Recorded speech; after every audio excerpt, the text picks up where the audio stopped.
Como vocês estão? Estão bem? Domingão, primeiro dia de uma semana extraordinária. Posso ouvir um amém? Diga assim: Deus trabalha em meu favor e não contra mim. Não é verdade?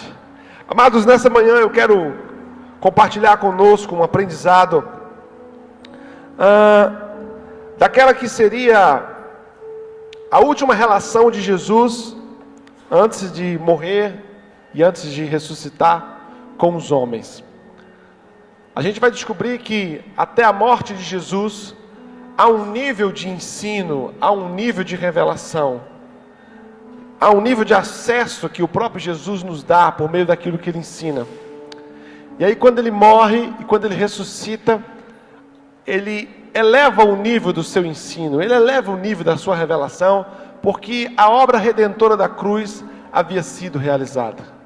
Então a forma como Cristo se apresenta é uma até a cruz, e a forma como Cristo se apresenta e se manifesta é outra após a cruz.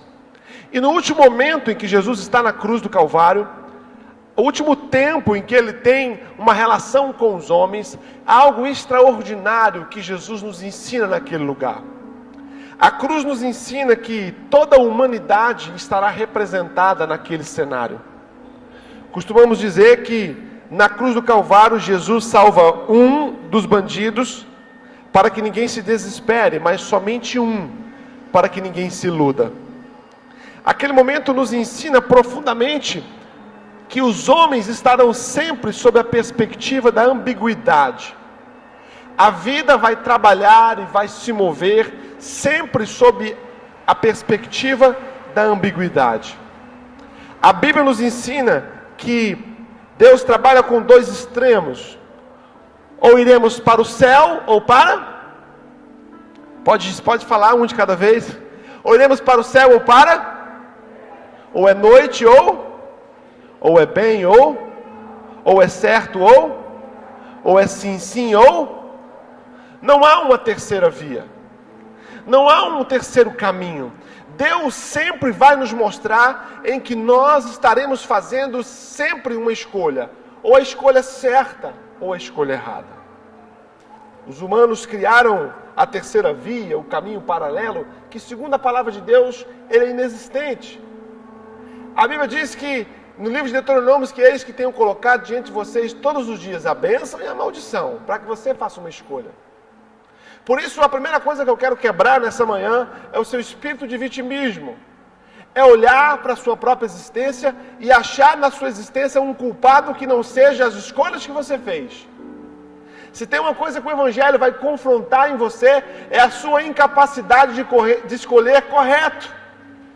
Há coisas que você está vivendo, há problemas que você está vivendo, há situações que você está vivendo, que elas são únicas e exclusivamente frutos das suas escolhas. Há pessoas que fumam uma vida inteira e na sua velhice tem problemas profundos com o pulmão. Ora, o que é isso? É a ausência de Deus? Não, é a sua escolha. Essa foi a sua escolha.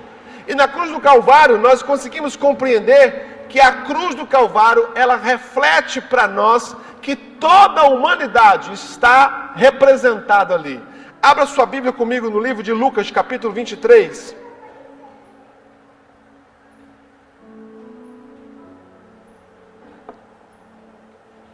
Você que está nos assistindo pela internet, espero que essa palavra fale com você de forma profunda e que você possa estar conosco presente na próxima vez. Se está distante, esteja presente em espírito. Lucas 23, versículo 39 diz assim: E um dos malfeitores, quem tem uma versão diferente da minha, que dá um outro adjetivo a esses homens, pode repetir para mim? Fala de novo. Criminosos. Algum outro adjetivo? Que podem me ajudar? Estão com vergonha? Forasteiros. Ok. Ele diz assim: e um dos malfeitores que estavam pendurados blasfemava dele dizendo: se tu és o Cristo, salva-te a ti mesmo e a nós. eu queria que você imaginasse o cenário em que o que nós vamos ler estava sendo realizado. A palavra do Senhor nos fala que Jesus foi pendurado no madeiro entre dois malfeitores, conforme Isaías já havia feito o prenúncio, né? Que Jesus seria contado com os malfeitores.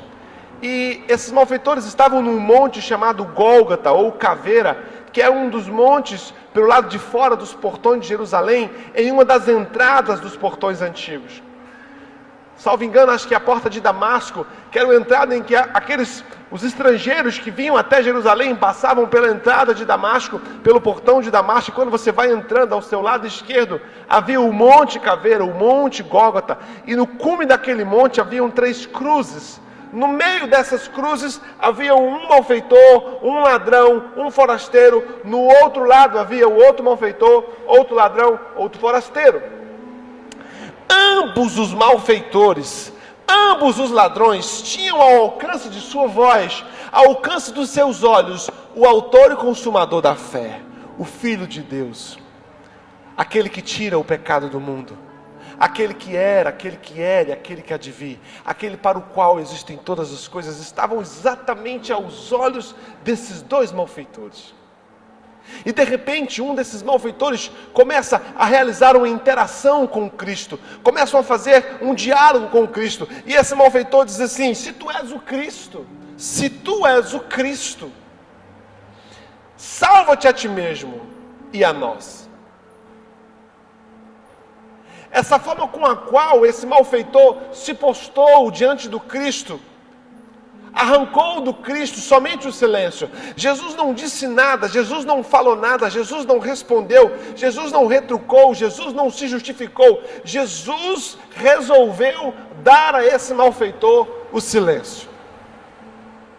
Mas de repente a gente continua lendo o texto e diz assim: respondendo porém o outro malfeitor. Você consegue imaginar a cena? Jesus crucificado, após ter sido tão açoitado, conforme a história nos conta, crucificado na cruz, pendurado no madeiro, no cume de um monte, de um lado um malfeitor, do outro malfeitor, e esse malfeitor que está daqui, ele vira para Jesus e fala: você é o Cristo, então livra-te de ti, livra-te a ti, livra-te a nós também. Ele resolve fazer uma interpretação daquilo que era o Cristo e de quem era o Cristo, a partir da perspectiva da sua liberdade. Ele joga sobre os ombros de Cristo a responsabilidade da sua crucificação e diz: me tire daqui, me livra disso. De repente a gente ouve o outro ladrão, o outro malfeitor do outro lado, que também faz uma leitura a respeito do todo e faz a seguinte interpretação. Olha o que ele diz: respondendo porém o outro, repreendia-o dizendo: tu nem ainda assim temes a Deus, estando na mesma condenação? Versículo 41, e nós, na verdade, com justiça, porque recebemos o que os nossos feitos mereciam, mas este mal nenhum o fez. A humanidade está representada nesses 2 ladrões. Se eu pudesse dar um título para essa palavra, seria: que ladrão te representa? Nós vamos descobrir que na cruz do Calvário, no seu último estado de Cristo, antes da ressurreição com os homens, Ele nos ensina que nós seremos separados sob 2 perspectivas de visão acerca de Cristo e de si mesmo. O ladrão que começa o diálogo com Cristo, esse ladrão, ele simplesmente olha para Jesus, não enxerga em si os seus defeitos e diz assim para Jesus: se você é o Cristo, solta-te e solta nós. Eu quero liberdade, eu quero ser solto. O outro ladrão inicia um discurso e a primeira coisa que ele nos ensina é que o que ele evoca como pedra fundamental do comportamento desse ladrão é a ausência do temor de Deus. Ele diz assim: você não teme a Deus? Sabe, amados, vivemos como nunca uma crise da ausência do temor a Deus. Somos uma humanidade que caminha a passos largos e velozes, num distanciamento profundo, quase que irretratável, do temor a Deus. Somos homens que nos julgamos deuses, somos seres humanos que nos julgamos autossuficientes, autopotentes, somos aqueles a quem não achamos que existe sobre nós um céu, que existe sobre nós uma autoridade, que existe sobre nós um Deus. Nós perdemos a capacidade de temer a Deus. Nos relacionamos uns com os outros, pais com os filhos, filhos com os pais, esposos com esposas, maridos com suas esposas. Nós perdemos o temor a Deus. Nos relacionamos com os animais sem temor a Deus. Nos relacionamos com as autoridades sem temor a Deus. E quando um homem perde o temor a Deus, a primeira coisa que ele perde é a visão correta de si mesmo. Há homens que estão imersos numa postura doentia, não só para si, mas para aqueles que o cercam do egoísmo. Perdemos o temor a Deus, nos enxergamos na perspectiva daquilo que não somos, e porque passamos a ser aquilo que não somos, estaremos distantes de ser aquilo para o que nascemos para ser. Homens egoístas que perderam o temor a Deus. Perdemos o temor a Deus. Perdemos a nossa noção de sermos gente.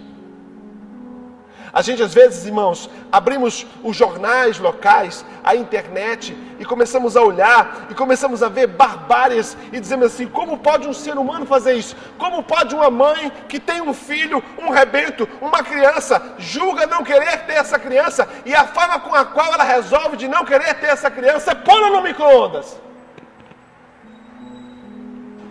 Perdemos o temor a Deus. Eu pergunto a você, qual ladrão te representa? O ladrão que tem se afastado do temor a Deus, e porque se afastou do temor a Deus, cometerá alguns erros que nós vamos tratar deles aqui. Ou o ladrão que te representa é aquele que mesmo a despeito da sua dor, ele olha e fala, não, há um Deus no alto e sublime trono, um Senhor de todas as coisas, um detentor de toda a autoridade, aquele que é eterno, aquele que ninguém consegue explicar. Há alguém a quem eu devo satisfação de quem eu sou, do que eu sou, de como eu faço, do que eu faço. Eu não posso deixar de entender que existe um Deus e devo temê-lo. Não no sentido da presença do medo, mas no sentido da presença do respeito. Eu vou fazer uma pergunta para você, e cada um responda segundo a sua consciência. A forma com que você se veste, expressa, inala o temor a Deus, o respeito a Deus, a forma como você educa os seus filhos, você teme a Deus, a forma com a qual você acessa o mundo por meio de um aparelho telefônico, ele representa o temor a Deus. Achamos que pelo fato de estarmos ocultos aos olhos dos que nos cercam, não devemos manifestar naquilo que realizamos por meio oculto a essas pessoas o temor a Deus.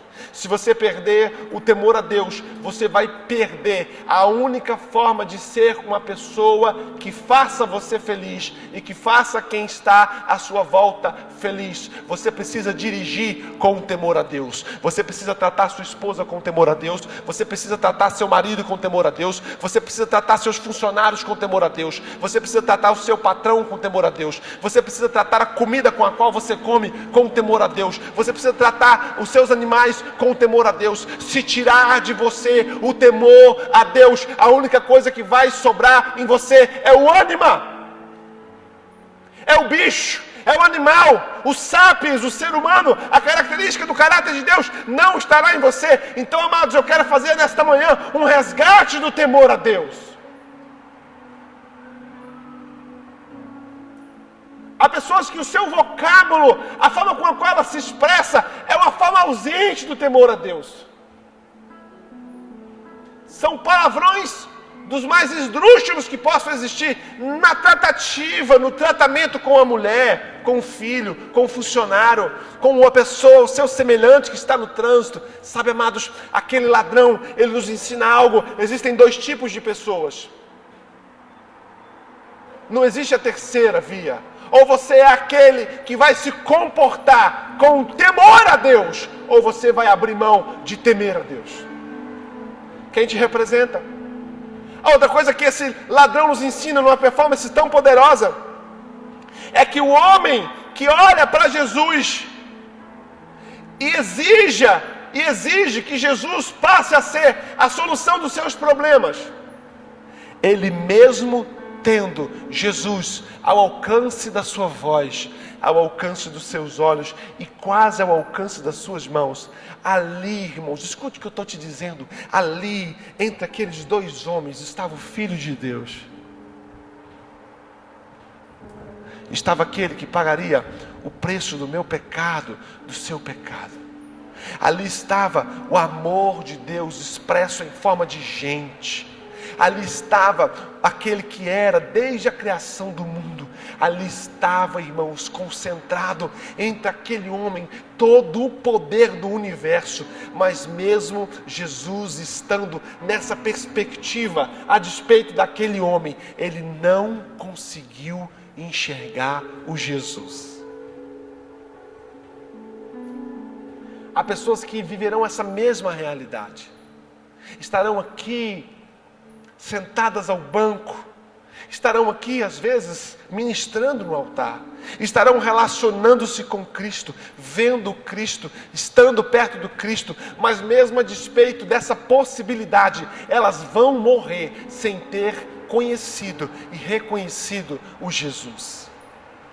Talvez você seja um desses essa manhã, que você está aqui, mas você não se sente imerso em Deus, você não se sente achado em Deus, você senta e fala assim, não, eu gosto, acho até bacana, mas você não conseguiu enxergar o Cristo na dimensão que Ele é. Esse homem está com Jesus, ele tinha o autor da vida do lado dele, e ele não consegue produzir nessa relação aquilo que ele precisava para viver o tempo e o momento que Cristo podia dar para ele. E o outro ladrão começa a nos ensinar qual o caminho que ele vive para encontrar o Cristo que o salva. A primeira coisa que ele faz, ele evoca o temor de Deus. A segunda coisa que ele faz, ele diz assim, nós. Diga comigo, nós. Ele fala assim, nós, na verdade, com justiça, recebemos o que os nossos feitos mereciam. Sabe o que é isso, irmãos? É um que está vivendo exatamente aquilo que o outro está vivendo. Um processo de julgamento, um processo de condenação e um processo de execução de uma condenação. Exatamente aquilo que esse ladrão estava vivendo, o outro também estava vivendo.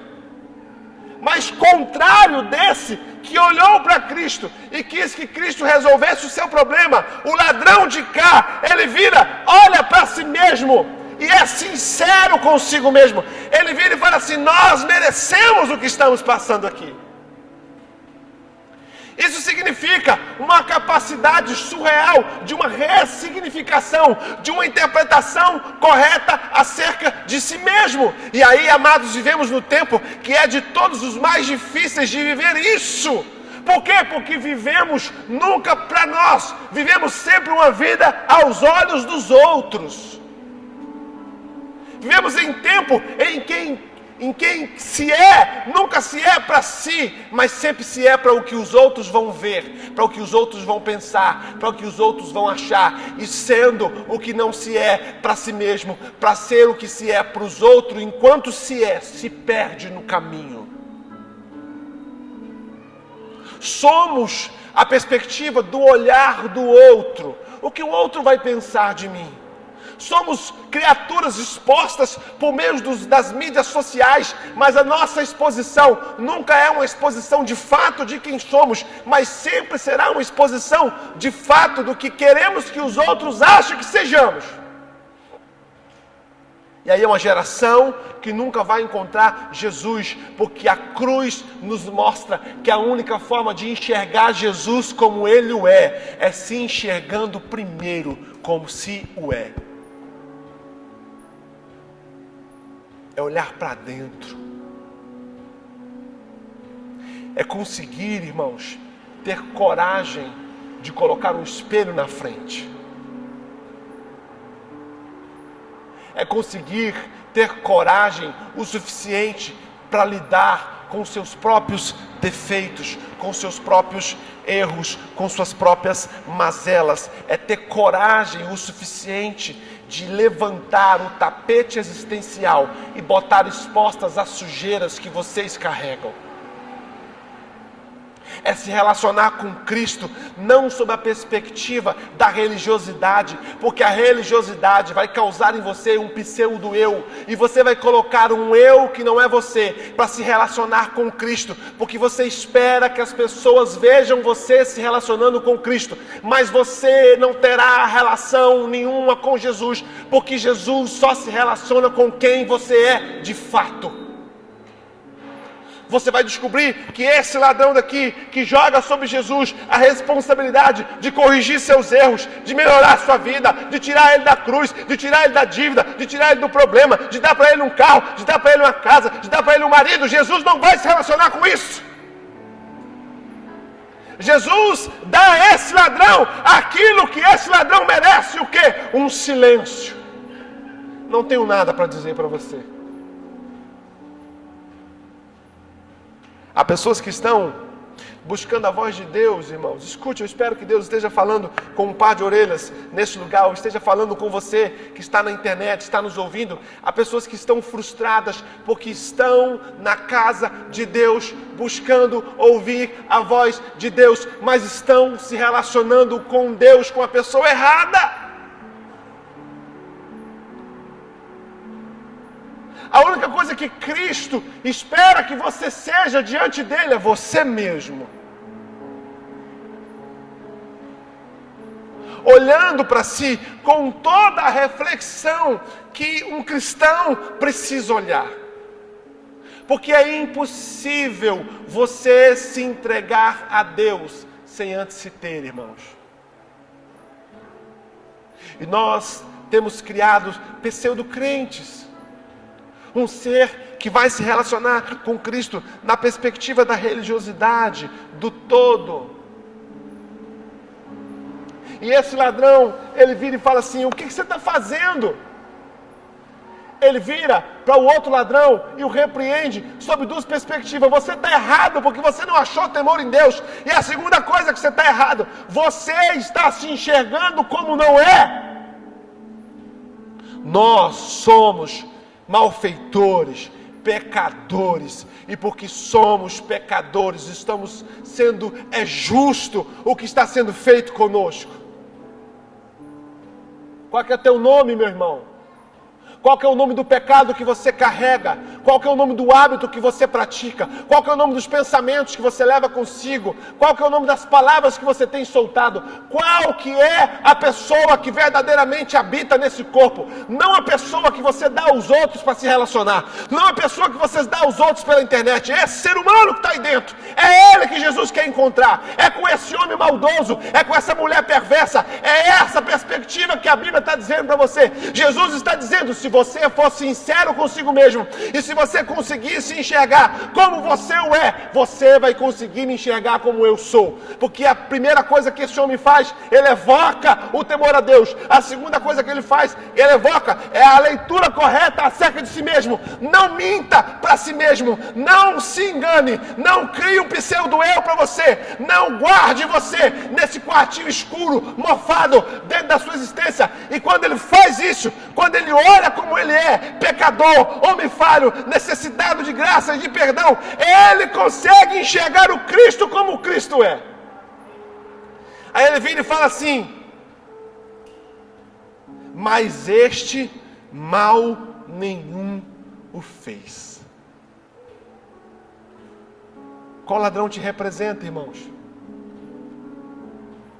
O ladrão que te representa é aquele que está o tempo inteiro na defensiva, querendo achar para a sua vida um culpado que não seja você mesmo. Ah, pastor, mas o senhor não sabe o que foi feito comigo.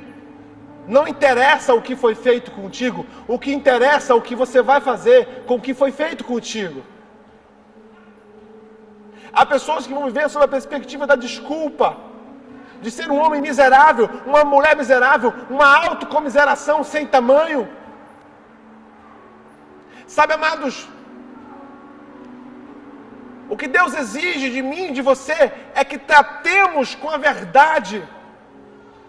Quando Jesus nos fala no livro de João, e conhecereis a verdade, e ela vos libertará. O texto fala que Jesus falava para judeus que criam nele. Escute, judeus que criam em Cristo. Ele vira e fala assim, vocês precisam ser libertos. Quando Jesus fala sobre essa liberdade, aqueles judeus, eles levantam e falam, pode parar. Nós sermos libertos? Acaso tu não sabes que somos descendentes de Abraão? Somos libertos. A liberdade que Jesus estava falando não era somente da liberdade do Cristo, mas da liberdade de nos encararmos como somos. Porque quando encaramos a nossa verdade de frente, de peito aberto, e lidamos com as nossas falhas e defeitos, é o único caminho que teremos para nos libertarmos dela. E aí você vai descobrir que aquele ladrão, porque temia a Deus, porque se enxergava com verdade, porque olhou para si mesmo com a verdade libertadora de dizer, olha, eu estou morrendo aqui, mas é porque eu errei mesmo, é porque eu errei, é porque eu pequei, é porque eu fiz a escolha errada, é porque eu tive a oportunidade de praticar o bem, mas eu decidi praticar o mal. É porque eu tive a oportunidade de ser fiel à minha esposa, mas eu resolvi adulterar. É porque eu tive a oportunidade de colocar os meus olhos naquilo que era santo, mas eu escolhi a pornografia. Mas é porque eu tive a liberdade e o direito de optar por não roubar alguém, mas eu roubei alguém. E a forma com que a cruz exige que eu gerencie a minha história, não é ministrando a mim mesmo minhas desculpas, mas é ministrando a mim mesmo as minhas verdades. Que ladrão te representa? Aquele ladrão que estará sempre cheio de desculpa e exigindo que o Cristo seja a solução para todos os seus problemas. Pastor, o diabo aqui, o diabo se levantou contra mim, pastor, e eu estou com cartão de crédito aqui devendo 10 mil, preciso de um milagre. O diabo, irmão, traga a fatura, tudo que o diabo comprou com seu cartão eu pago. O problema, irmãos, é que temos dificuldade de reconhecer que somos o diabo na nossa própria história. Que somos o gerador de mal para nós mesmos. Porque se você não aprendeu até hoje, deixa eu dizer uma coisa para você. Você que está na internet, se você não aprendeu até hoje, o diabo já foi vencido na cruz do Calvário. O assunto com Satanás está resolvido. Teu problema é você. E aí, amados, vivemos a dura luta de olharmos para nós mesmos com verdade.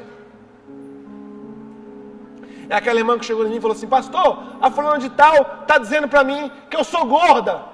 Você é, irmã? Por quê? Porque se você ela falou a verdade. Qual que é o problema? Não quer ser gorda? Não, emagreça. Ou esteja bem como você é. E se você não é, ela falou mentira. Também não importa. Mentiu a seu respeito. Sabe, irmãos, nós somos uma geração frágil. Absurdamente frágil e extremamente compulsória sobre aquilo que os outros vão pensar de você. E para agradar aquilo que os outros vão pensar de você, você faz a pior das escolhas, você deixa de ser você. está num corpo aonde você não pode ser você, será num futuro próximo a pior das suas dores, porque pode ser que você nunca mais se encontre. Seja verdadeiro, seja sincero, olhe para si como espelho à sua frente. Não esconda aquilo que vai te prejudicar. Faça como o ladrão que está dentro de casa. Olha, pastor, eu pequei. Eu sou viciado em pornografia. Eu sou um mentiroso compulsivo. Eu roubo a Deus nos meus dias, nas minhas ofertas. Eu não consigo ver uma mulher passar sem olhar para a bunda dela, sem olhar para o peito dela, porque eu criei um código de olhar para as mulheres, e o código que eu criei de olhar para as mulheres está intimamente ligado à pornografia que eu assisto. Eu até tento, eu até venho, mas eu nunca fui sincero comigo mesmo. Eu nunca botei o espelho diante de mim. Amados, é tempo de se olhar como somos e nos reconhecer como somos e dar o nosso pior nas mãos de Cristo, para que Ele crie Ele em nós. Mas há pessoas que vão viver submersas no seu submundo de pecado, no seu submundo de religiosidade, e nunca terão coragem de fazer aquilo que aquele ladrão fez. E dizer, estou devendo, pastor, estou devendo no moral. Há homens que não podem mais falar aos olhos e aos ouvidos dos seus filhos, porque ele não tem capital moral.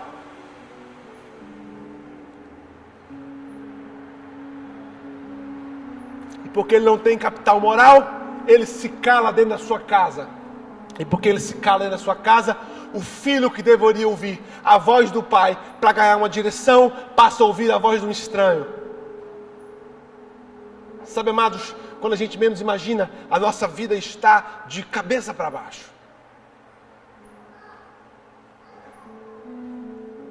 Aqueles ladrões, amados, não sei se você consegue mensurar isso, mas imagine aqueles homens na prisão um dia antes. Você está vivendo um dia chamado hoje, amém, queridos?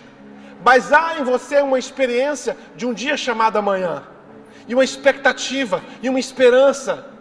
Mas aqueles homens sentados, presos, num dia anterior ao dia que aconteceu a crucificação, eles olharam para o amanhã e descobriram que o amanhã era o último dia. Se algum deles, hipoteticamente falando, irmãos, sonhava em ter uma família, acabou. Se algum deles sonhava em construir uma casa, acabou. Se algum deles sonhava em fazer uma viagem, acabou. Eles olharam para o dia de amanhã e descobriram que no dia de amanhã acabaria tudo. Havia uma sentença estabelecida sobre a vida daqueles homens. Havia um diagnóstico estabelecido sobre a vida daqueles homens. Havia uma palavra estabelecida sobre a vida daqueles homens. E a palavra e o diagnóstico era: acabou. É muito semelhante essa perspectiva àqueles que flertam ou que estão imersos dentro da depressão. Por quê? Porque a depressão, irmãos, é olhar para o dia de amanhã e mesmo imaginar que o amanhã exista, imaginá-lo com a dor do hoje. Eu abro mão do amanhã, não porque não quero o amanhã, mas porque não quero o amanhã imerso na dor do hoje.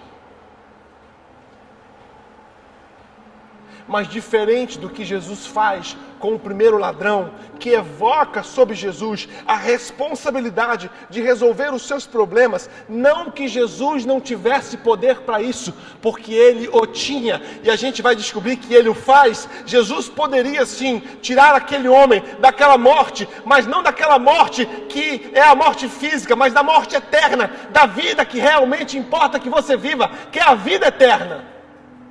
Ele evoca Jesus e Jesus devolve o silêncio, mas quando o outro ladrão olha para Deus com temor, olha para si mesmo com verdade, ele consegue enxergar em Jesus o que Jesus era.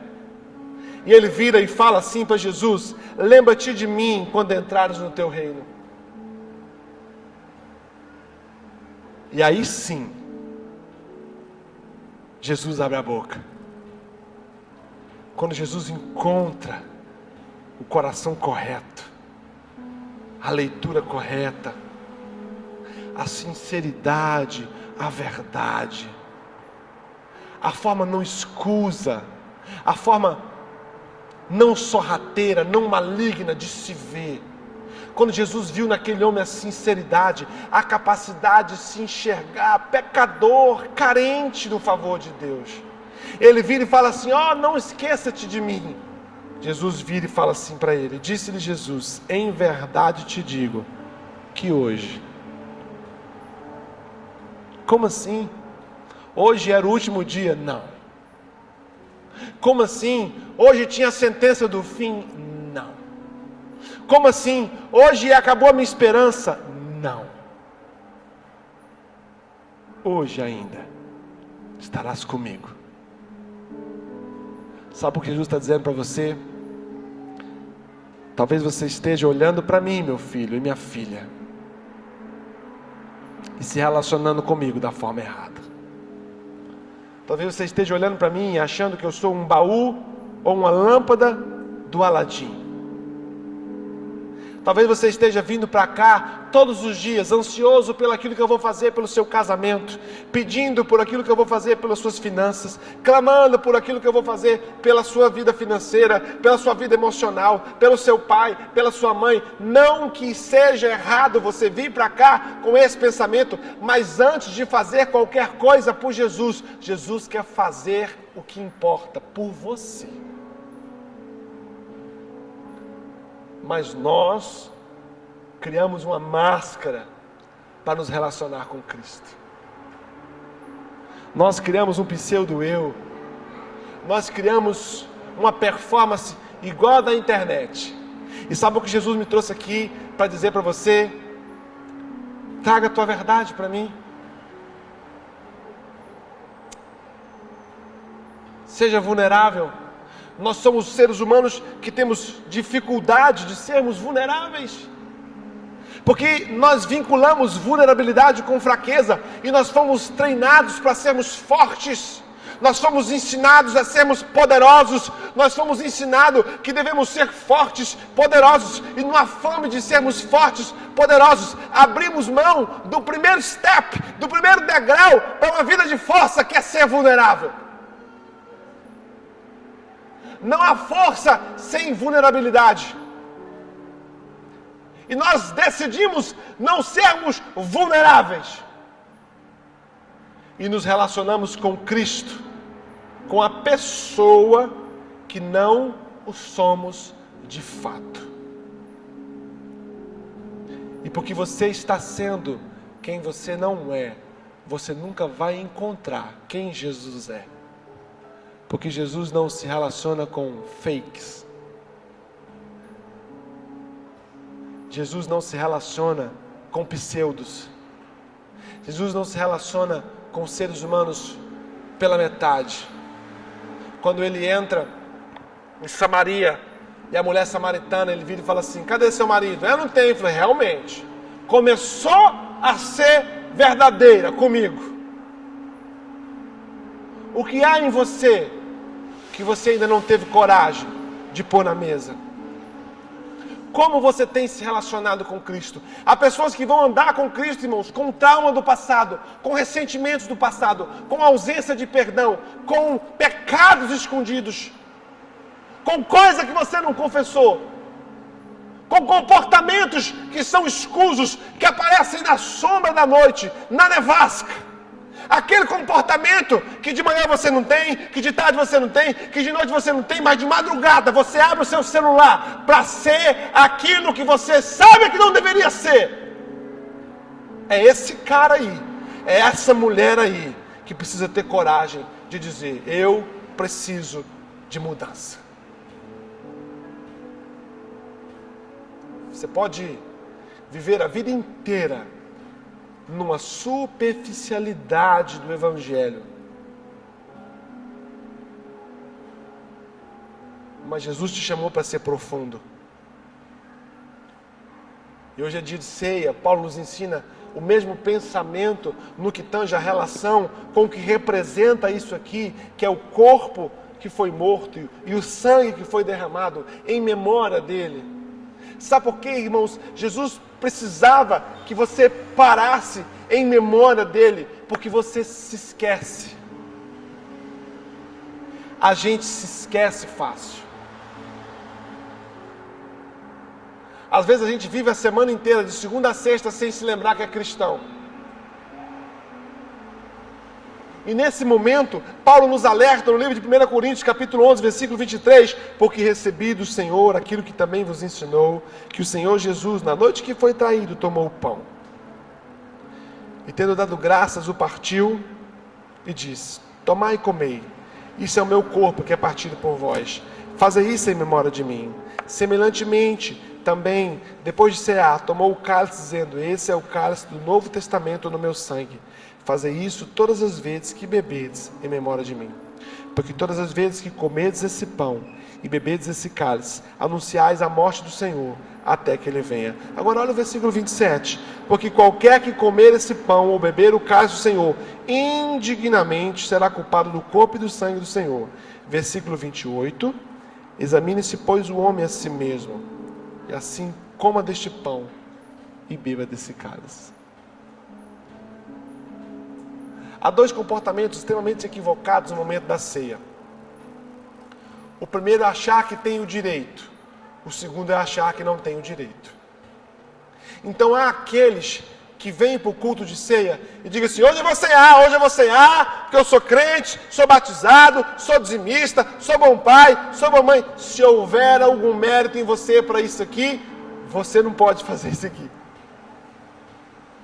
E há aqueles que vivem o extremo oposto.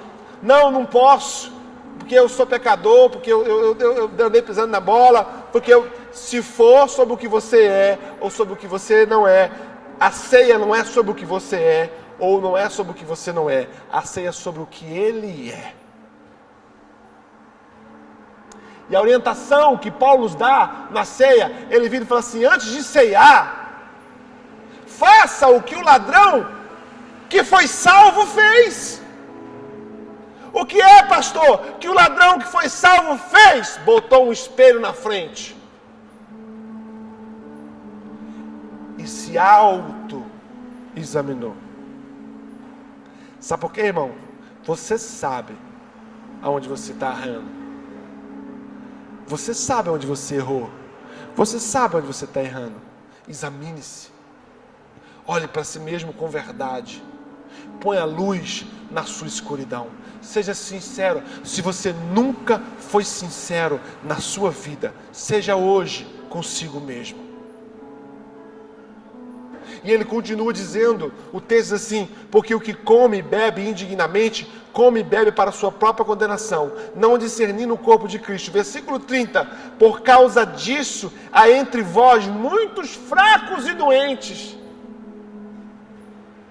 Uai, pastor, porque comeu a ceia? Não, porque não se examinou. Sabe, irmãos, quando você está fraco na fé, quando você está desanimado, quando você está doente, quando parece que Jesus não fala com você, você está na igreja aqui, tem alguém do seu lado chorando, uivando, rolando, dando salto, dando cambalhota, subindo no teto. Você fala: gente, eu não estou vendo nada disso. Não está nada, não está acontecendo comigo, não está falando comigo, eu estou na igreja errada, eu estou no lugar errado. Não, é porque você não está se examinando. Por isso que há entre vós fracos e doentes, porque nós perdemos a capacidade, irmãos, de olharmos para dentro com sinceridade, com verdade. Criamos o hábito de dar desculpas. Dar desculpas. Rapaz, peguei esse dia esses caras: rapaz, mas você está viciado nisso? É minha mulher aqui, tua mulher é o quê, rapaz? Paga a tua conta, assume teu mau caratismo, assume tua safadeza e muda esse caminho. Não, somos homens que queremos criar a quarta cruz. Não existe, irmãos. Não existe uma quarta cruz. Não existe uma quarta persona. Não existe um quarto comportamento. É Jesus no meio. Ou tu é o de cá, ou tu é o de lá. Se você for aquele ladrão que não encontra a verdade em si mesmo, você vai imputar a Jesus a responsabilidade de resolver os seus problemas. Como aquele ladrão fez. Tira você daí, me tira daqui também, irmão. Tu não é o bambambam, Jesus? Faça por mim. Aí você vai descobrir que uma das coisas que o Evangelho nos ensina a respeito do próprio Evangelho, vem aqui, meu filho, você, uma das coisas que o Evangelho nos ensina a respeito do próprio Evangelho é que Jesus bate no seu peito e fala assim: quer vir após mim? Quer me seguir? Sim ou não? Sim. Quer mesmo? Sim. Então bora. Não. Peraí. Aquele que quer vir após mim, negue-se a si mesmo, toma a tua cruz e me siga. Quer vir comigo, meu filho? Não te traga junto. Você vai estragar a nossa caminhada. Porque você é presunçoso. Não que você seja, meu filho. Tanto gosto de você. Você é presunçoso. Você vai fazer um monte de cagada no caminho e vai querer parar o caminho para eu resolver as cagadas que você fez. Então a única forma de você andar comigo é vindo, mas não te trazendo junto.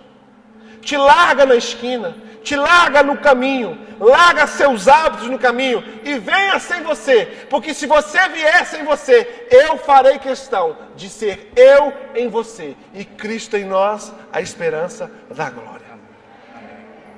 Mas nós, irmãos, queremos seguir Jesus e queremos nos levar com Ele. Sabe qual que é o chamamento da cruz, irmãos? É morte. Escute o que eu vou lhe dizer.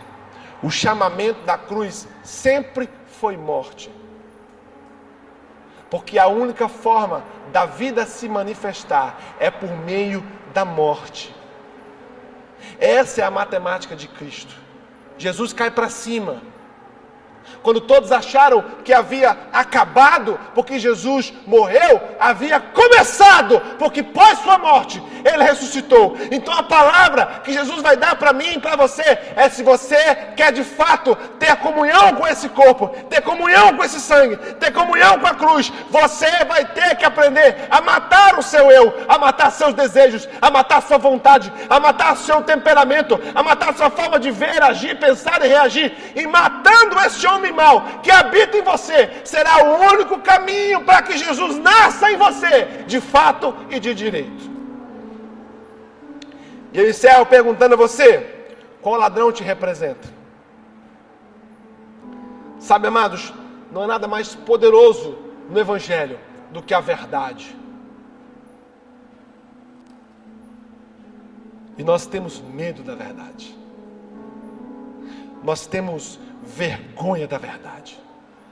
Nós temos receio da verdade. Por quê? Porque pode ser que se você souber a verdade sobre mim, você não queira estar comigo.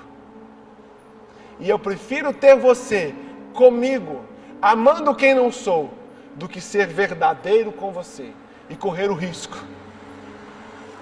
Jesus na cruz, irmãos, Ele se silencia para o ladrão que exige a solução. Mas quando o ladrão que se olha e se reconhece como é, lidar com Jesus com a verdade, Jesus fala assim para ele: uau, por mais que tudo à sua volta diga para você que acaba aqui, hoje mesmo, talvez você esteja vivendo uma vida miserável em todos os sentidos, espiritualmente, emocionalmente, fisicamente, financeiramente. Eu estou dizendo para você que se você for verdadeiro com Jesus nessa manhã, com todas as suas forças, por mais que você olhe para o dia de amanhã e não enxergue no dia de amanhã esperança alguma, Jesus vai dizer para você: porque você manifestou-se diante de mim com a verdade, hoje mesmo eu vou mudar sua verdade pela minha verdade. E Jesus tem uma verdade para você. Seu desafio, meu irmão, é de fato levantar dessa cadeira hoje, sendo sincero a respeito de quem você tem sido e de quem você não tem sido diante de Deus. Porque em Deus é tão importante quem nós temos sido como quem nós não temos sido. Talvez você esteja acertando em quem você tem sido, mas está errando em quem você não tem sido. E esse momento em que Cristo nos permite a sua mesa, da memória do seu sacrifício, e nós nos aproximaremos da cruz, do sacrifício de Cristo, seja verdadeiro, seja sincero, abre esse quarto escuro, abre o quarto das suas mentiras, abre o quarto dos seus traumas, abre o quarto dos seus abusos, abre o quarto das suas práticas pecaminosas, abre o quarto do seu olhar maldoso, abre o quarto do seu vocabulário pervertido, abre o quarto dos seus desejos obscuros, abre o quarto, põe na presença de Cristo e fala: Jesus, eu sei, Senhor, que não é a pessoa certa que eu deveria ser, mas eu tenho sido assim, e eu quero me encontrar assim com o Senhor, para que o Senhor me mude de fato. Não seja um religioso somente, seja alguém verdadeiro. Não tem nada melhor do que estar diante dele com a verdade. Com a verdade, irmãos. A verdade cancela as desculpas. A verdade cancela a culpa. Porque a verdade por si só quebra qualquer argumento. E o que Cristo quer de você e de mim hoje é que sejamos como aquele ladrão que foi verdadeiro. Primeiro, não perdeu o temor a Deus. Segundo, não perdeu a visão correta de si mesmo.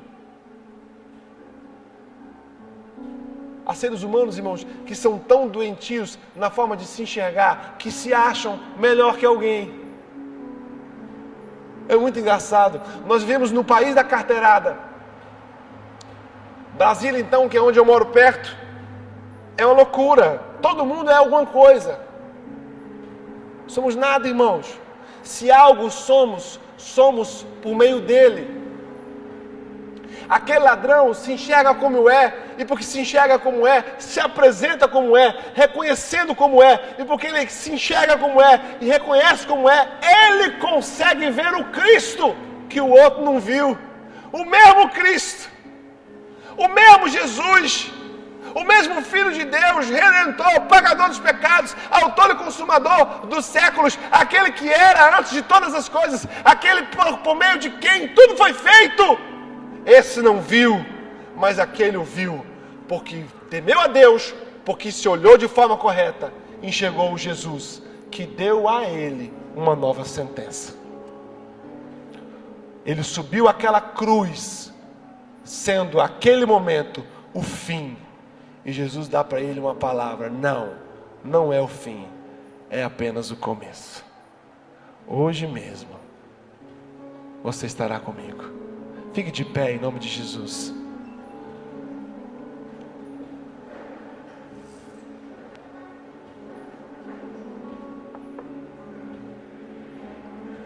Sabe o que Jesus quer de você hoje? A sua verdade. A verdade que por si só pode causar a você algum tipo de vulnerabilidade, disposição, de desconforto. Mas Ele quer saber quem você é de fato.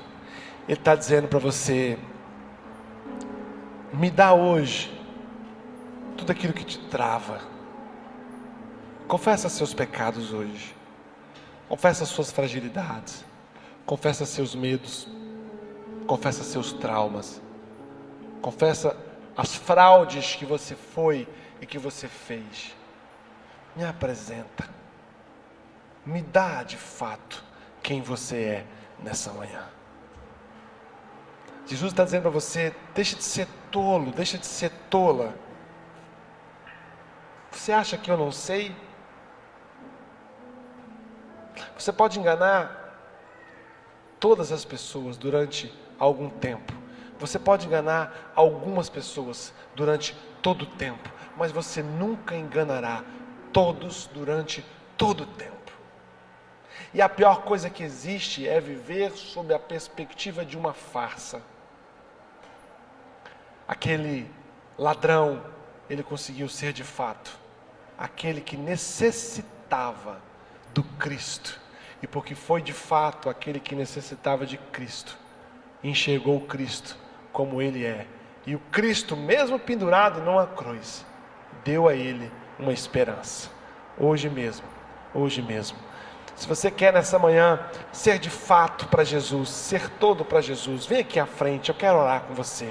Se há alguma coisa em você que você quer entregar aos pés da cruz, que você quer colocar nos braços de Jesus, sem medo, sem temor, sem medo de se expor, dizendo assim: Jesus, eu quero ter uma vida inteira, uma vida completa, uma vida imersa, uma vida poderosa. Jesus, eu não quero atalhos, eu quero me decidir, eu quero me postar, eu quero me posicionar nessa manhã. Eu quero, Senhor, entregar nas suas mãos a minha fake, eu quero entregar nas suas mãos, ó Deus, a minha máscara. Essa máscara, Senhor, que eu tenho usado esses dias, eu tenho carregado algumas máscaras que têm sido máscaras, ó Deus, da minha relação com Cristo. Eu quero ser verdadeiro. Deus, eu tenho traumas que eu carrego dentro de mim, que tem me influenciado, que tem me machucado, que tem me ferido. Eu tenho coisas, Senhor, informações que estão aqui dentro, que me impedem de crescer, mas eu quero entregá-las nas tuas mãos nessa manhã. Vem aqui à frente, eu quero orar por você. Eu quero liberar a mesma palavra que Jesus liberou para aquele ladrão. Ainda hoje eu vou dar a você uma nova caminhada, um novo caminho, um novo destino. Ainda hoje eu vou tirar de sobre os seus ombros toda dor. Ainda hoje eu vou tirar de sobre a sua cabeça toda acusação. Ainda hoje eu vou tirar de dentro de você todo vício. Ainda hoje eu vou tirar de você esse pecado que está enraizado, que está entranhado em você. Ainda hoje eu vou tirar a sua mágoa do seu pai, da sua mãe, do seu tio, do seu marido. Ainda hoje eu vou tirar de dentro de você as acusações que você tem sofrido, as palavras malditas que têm sido lançadas sobre você. Ainda hoje eu vou tirar você dessa cruz do pecado, dessa cruz da angústia, dessa cruz do medo, dessa cruz da depressão. Ainda hoje eu vou dar a você uma nova perspectiva, um novo tempo, uma nova estação. Ainda hoje, feche seus olhos, você que veio à frente, eu vou orar por você, eu vou declarar uma palavra sobre a sua vida. Jesus deu àquele ladrão só uma palavra, mas a palavra que Jesus deu àquele ladrão, deu a ele destino. Isso é o que você vai receber nessa manhã. Uma palavra você vai receber, e essa palavra vai te dar destino, essa palavra vai te dar direção, essa palavra vai te dar uma nova vida, um novo tempo, uma nova estação.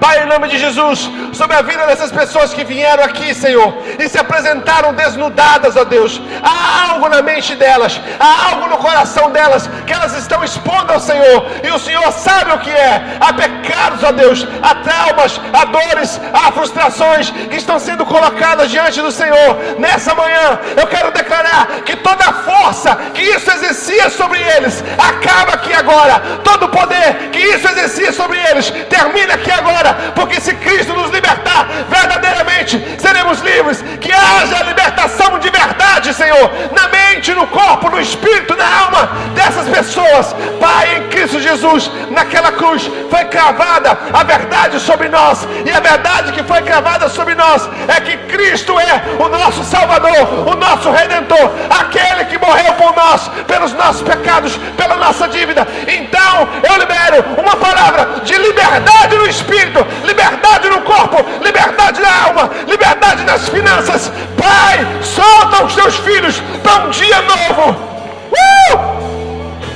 Ainda hoje você vai viver uma nova realidade. Vai sair de dentro de você o medo, vai sair de dentro de você a angústia, vai sair de dentro de você a depressão, vai sair de dentro de você a mentira do diabo, porque a verdade de Deus é que Cristo pagou o preço naquela cruz por você e por mim. Aleluia!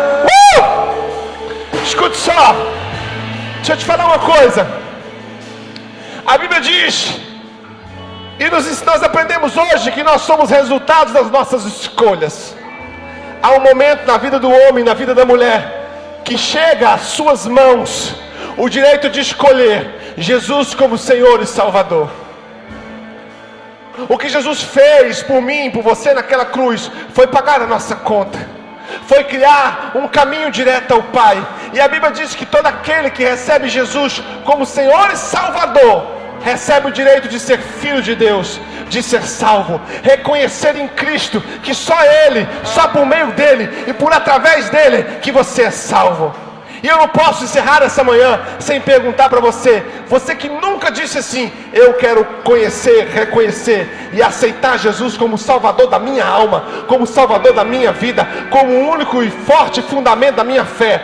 Se você nunca fez isso e quer fazer isso agora, levanta sua mão que eu vou orar por você. Aonde quer que você esteja, levanta sua mão alto que eu vou orar por você. Aleluia, Jesus te abençoe. Aleluia, Jesus te abençoe. Você que nunca, aleluia, Jesus te abençoe. A Bíblia diz que nesse momento agora, o seu nome está sendo escrito no livro da vida. A Bíblia diz que o seu passado agora é apagado pelo sangue do Cordeiro. A Bíblia diz que os seus dias de hoje para frente serão nele, por meio dele e através dele, e ele vai habitar em você, e você nunca mais estará só, porque o Espírito de Deus habita em nós. Se há mais alguém, aonde você estiver, levanta a sua mão, receba Jesus como Senhor da sua vida, como Salvador, aleluia, da sua vida. Você levanta bem alto. Eu quero declarar sobre você uma palavra poderosa. Eu quero declarar sobre você aquilo que a Bíblia diz que acontece. Você agora foi feito filho de Deus por meio de Cristo Jesus, aleluia.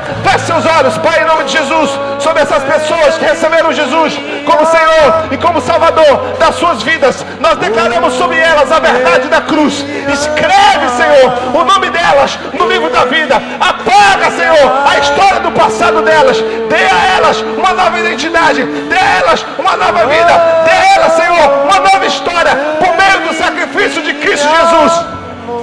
Nós abençoamos e declaramos a vida de Deus sobre vocês. Aleluia, vamos declarar isso bem alto, todos juntos, vamos cantar esse refrão. Aleluia!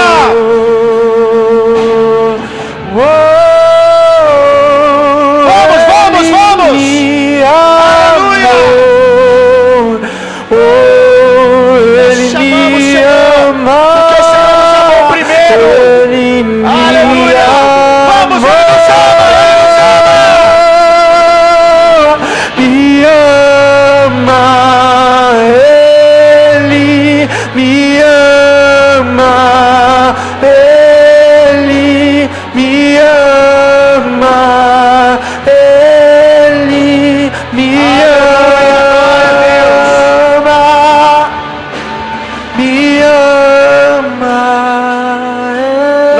Agora participarmos da mesa do Senhor. Quem te convida é o Senhor Jesus, e não há ninguém que possa te tirar dessa mesa que não seja você mesmo. Nem mesmo o pecado tem força mais para tirar você dessa mesa, porque se você cometeu algum pecado, se você chegou aqui, talvez você olhou para essa mesa e disse: Jesus, eu não sou digno dessa mesa. Eu tenho uma boa notícia para você: o sangue de Jesus é fiel e justo para nos perdoar de todo o pecado. Se você deseja participar dessa mesa, se aproprie dessa verdade, se aproprie do sangue de Jesus e diga: Senhor, eu não quero mais viver a minha vida, eu quero viver a vida que o Senhor tem para mim. E o sangue de Jesus habilita você para estar aqui na mesa conosco. Se você está em comunhão com o corpo, mesmo que ainda não seja a nossa família local aqui, talvez você é de uma outra comunidade e está nos visitando, fique à vontade também para participar da mesa. Pastor, eu não estava em comunhão até chegar aqui, mas no meu coração eu já tomei essa decisão. Então, meu irmão, faça parte da mesa do Senhor e venha ceiar conosco. Amém? A nossa equipe vai, os obreiros vão agora passar aí. E se você quiser, você pode pegar do pão, pode pegar aí do suco de uva representando o vinho. Você que está em casa, faça isso agora, dê um pause no vídeo aí, corre lá, pega um pão, pega um suco, consagra ao Senhor e participa da ceia aí na sua casa. Se você por algum motivo não se sente à vontade para ceiar, é uma opção sua, nós gostaríamos muito que você ceiasse conosco, mas se você por algum motivo não deseja, não quer, é só você sinalizar aí para o pessoal que está distribuindo e eles vão te deixar bem à vontade também. Amém? Nós vamos continuar adorando ao Senhor enquanto o cálice, o pão é servido para você aí no seu lugar. Amém? Enquanto isso, vá rendendo graças ao Senhor, vá louvando ao Senhor por tudo que Ele tem feito na sua vida, vá dando nome para cada feito de Jesus. Agora não é hora de velório, Jesus morreu, mas ele ressuscitou. Essa mesa é sobre um Deus que vive. Você pode não ver aqui, mas na mesa do Senhor há um trono e há um Deus vivo assentado nela, que venceu a morte. Então, por favor, meu irmão, celebre a vida agora. Celebre tudo que Deus tem feito na sua casa, na sua família. Somos sua herança, Ele é o nosso galardão. Teu olhar de graça nos atrai à redenção. Se a graça é um oceano, estamos afogando. O céu se une à terra com um beijo apaixonado. Meu coração dispara em meu peito acelerado. Não tenho tempo pra perder com ressentimentos quando penso que Ele me ama. Ele me ama. Ele me ama.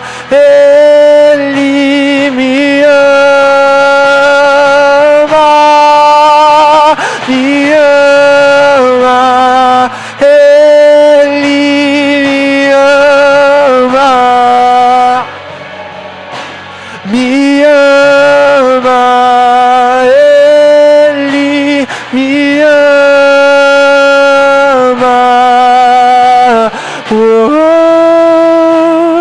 Ele me amou. Ele me ama. Ele me amou.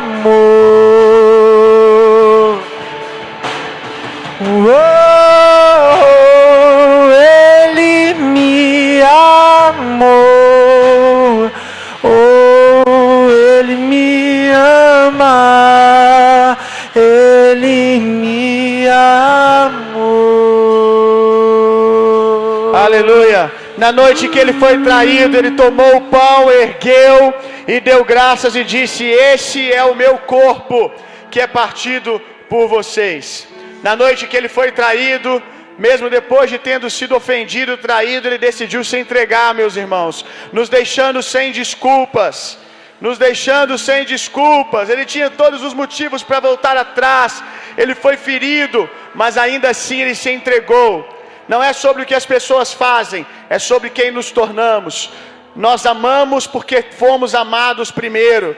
Ele nos deu esse poder. Não há poder maior que esse. O poder de amar aqueles que nos ferem, de amar os nossos inimigos. Nós estamos livres, meu irmão. Nós estamos livres. Ninguém nos aprisiona, ninguém pode nos ferir ao ponto de nos aprisionar.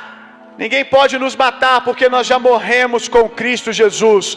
Esse corpo que está agora simbolizado aqui na sua mão, na minha mão, pelo pão, é o corpo que Ele levou sobre si todas as nossas enfermidades. Se há alguém enfermo agora, nós declaramos: enfermidade, você está ilegal nesse corpo, porque Cristo Jesus já levou sobre si todas as nossas dores e maldições. Maldições foram levadas para que nunca mais sejamos vistos como malditos, mas abençoados para sempre. E quanto ao pecado, nenhuma condenação há para aqueles que estão em Cristo Jesus. Essa é a verdade, essa é a verdade mais fresca.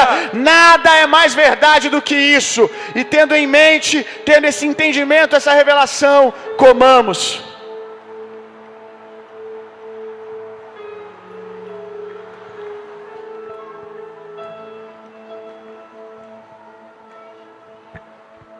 De semelhante modo, ele tomou o cálice, ele ergueu e deu graças e disse: esse é o meu sangue que é derramado por vós. Sangue esse que inaugura uma nova aliança. Aliança essa que é maior do que a aliança que um dia ele fez com Moisés, que um dia ele fez com Abraão, que um dia ele fez com Josué, que um dia ele fez com Davi. Pois o livro de Hebreus diz que nós estamos baseados em promessas muito maiores. A Bíblia diz que as antigas gerações não conseguiram entender, não conseguiram ver o mistério. Um segredo que foi guardado para nós. Qual segredo é esse? Cristo em vós, a esperança da glória. Cristo, Deus, agora não habita mais em templos feitos por mãos humanas, mas Ele desceu na terra, se fez pecador, morreu no nosso lugar e agora nos tornou a sua habitação. Cristo em vós, a esperança da glória. Nós somos amigos de Deus, justificados pela obra de Cristo Jesus. Essa é a verdade mais fresca, Senhor. Não há outra verdade além dessa. Os ímpios, eles fogem mesmo que ninguém os persiga. Mas os justos, os amigos de Deus, são ousados, intrépidos como leões. E nós somos esses justos amigos de Deus. Temos uma aliança com Deus. Quem vem contra nós, vem contra o Senhor. Gigantes não nos atemorizam, porque maior é o que está em nós do que aquilo que está no mundo. Aleluia, celebrando essa aliança.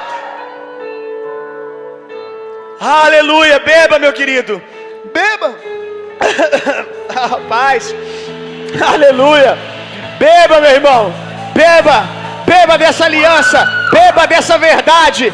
Beba dessa verdade. Beba dessa verdade. Nós somos um com Deus e nada nem ninguém pode mudar isso. Aleluia. E eu tenho uma boa notícia para você. Talvez essa tenha sido a nossa última ceia aqui. Maranata, ora vem, Senhor Jesus. Eu sou